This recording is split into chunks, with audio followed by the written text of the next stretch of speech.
فيسبوك ماشي غير منصه ديال الاعلانات والتواصل الاجتماعي، فيسبوك راه اله ضخمه ديال البيانات، والا ما فهمتيش هذه الاله كيفاش خدامه فالاعلانات ديالك غادي تدفن والمنافسين ديالك غادي يهربوا عليك بسنوات ضوئيه. يلا نبداو. كيفاش كيشوف نظام التفاعل او الانجيجمنت سيستم في الفيسبوك الاعلانات ديالك؟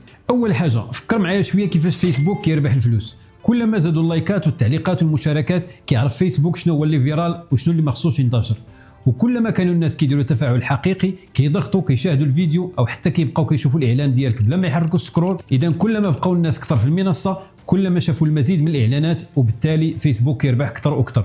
هذا الشيء كله مزيان، ولكن اللي كيهمنا هو شنو كيعني هذا الشيء كامل بالنسبه ليا وليك كواحد كيطلق الاعلانات. فيسبوك غادي يعطي الاولويه دائما وابدا للاعلانات اللي كتحافظ على تفاعل الناس اوتوماتيكيا، حتى الا كنتي كتخلص اقل من المنافسين ديالك ولكن الاعلان ديالك مثير وكيحفز المزيد من التفاعل، ففيسبوك غادي ينشروا اكثر. وإلا الناس تجاهلوا الاعلان ديالك وما تفاعلوش معاه فيسبوك غادي يعاقب الاعلان ديالك بكوست CPM اللي عالي بزاف وريتش اللي ضعيف. اذا الخلاصه شنو هي؟ الاعلان ديالك خصو ديما يبان ويتصرف بحال المحتوى العادي اللي كيمشي فيرال، ماشي بحال اعلان تجاري ممد.